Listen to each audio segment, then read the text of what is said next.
Gratitude journal റൈറ്റിങ്ങിൻ്റെ 19ാമത്തെ ദിവസത്തിലേക്ക് നമ്മൾ കടന്നിരിക്കുകയാണ്. ഈ ഒരു ദിവസത്തിന് ആത്മാർത്ഥമായി തന്നെ യൂണിവേഴ്സിനോട് നന്ദി പറയുക. താങ്ക് യു യൂണിവേഴ്സ്, ഈ ഒരു ദിവസം എനിക്ക് അനുവദിച്ച് നൽകിയതിൽ thank you thank you thank U എന്നിങ്ങനെ ആവർത്തിക്കുക.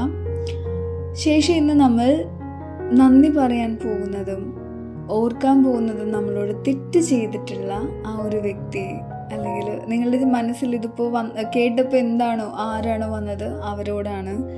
കാരണം എപ്പോഴും ഓർക്കുക, ഒരാൾ നമ്മളോട് തെറ്റ് ചെയ്തു, അതിൻ്റെ വേദന നമ്മൾ കൊണ്ടു നടക്കുമ്പോൾ അതിൻ്റെ ബുദ്ധിമുട്ടുകളും നമ്മൾ തന്നെയാണ് കൊണ്ടു നടക്കുന്നത്. ഈ തെറ്റ് ചെയ്ത വ്യക്തികൾക്ക് ഒരുപക്ഷെ അത് മനസ്സിലാവണമെന്നില്ല.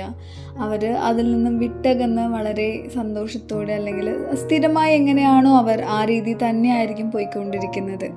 അതിൻ്റെ മറ്റൊരു വശം എന്ന് പറഞ്ഞാൽ, നമ്മളൊരാളോട് തെറ്റ് ക്ഷമിച്ചു കൊടുക്കുന്നതും സാരമില്ല എന്ന് പറയുന്നത് ഒരിക്കലും ആ വ്യക്തിക്ക് വേണ്ടിയല്ല, നമുക്ക് വേണ്ടിയിട്ടാണ്. നമ്മുടെ ഉള്ളിലൊരു മുള്ള് തറച്ചു, നമ്മളതവിടെ വെച്ചുകൊണ്ടിരിക്കുകയാണെങ്കിലുള്ള അവസ്ഥ എന്താ? അതവിടെ ഇരുന്നുകൊണ്ട് നമ്മുടെ ശരീരത്തിന് ദോഷമുണ്ടാക്കും. ഈ പറഞ്ഞ പോലെ തന്നെയാണ് ഒരു വിഷമം, ദേഷ്യം, വൈരാഗ്യം എന്താണെങ്കിലും അത് നമ്മളുടെ മനസ്സിലുണ്ടെങ്കിൽ അത് ബാധിക്കുന്നത് നമ്മളുടെ ചിന്താഗതിയെയും നമ്മളുടെ ശരീരത്തെയും നമ്മളുടെ പ്രവൃത്തിയും ഒക്കെ തന്നെയാണ്. അതുകൊണ്ട് നമ്മൾ ലോ ഓഫ് അട്രാക്ഷനിലൂടെ ജീവിതത്തെ തിരിച്ചു പിടിക്കാൻ ആഗ്രഹിച്ചതൊക്കെ നേടാൻ ശ്രമിക്കുമ്പോൾ തീർച്ചയായിട്ടും നമ്മളുടെ മനസ്സൊരു വെള്ള പേപ്പർ പോലെ, ഒരു പട്ടുതുണി പോലെ മിനുസമുള്ളതും നിറമാർന്നതുമാകണമെങ്കിൽ എല്ലാവരോടും നമ്മൾ ക്ഷമിക്കുകയും പൊറുക്കുകയും വേണം.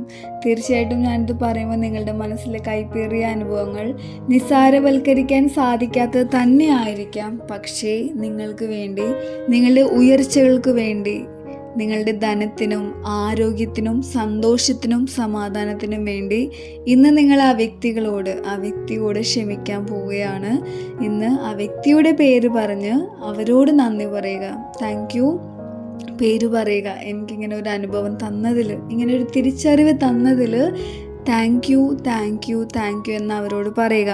നിങ്ങൾക്ക് ഈ ഒരു അവസരത്തിൽ, നിങ്ങളിരിക്കുന്ന അവസ്ഥയിൽ തന്നെ ആ വ്യക്തി നിങ്ങളുടെ മുന്നിലുണ്ട് എന്ന് വിചാരിച്ചുകൊണ്ട് പറയാനുള്ളതെല്ലാം പറഞ്ഞു തീർക്കാവുന്നതാണ്. ശേഷം എനിക്ക് നിന്നോട് ഒരു വിരോധവുമില്ല എന്ന് പറഞ്ഞ് ആ സംഭാഷണം അവസാനിപ്പിക്കാവുന്നതാണ്. ഇത് ചെയ്യുന്നത് നിങ്ങൾക്ക് വേണ്ടി മാത്രമാണ്.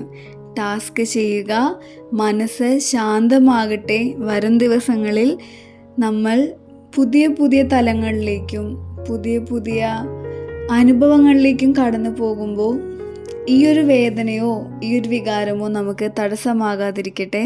എല്ലാം നല്ലതാവട്ടെ.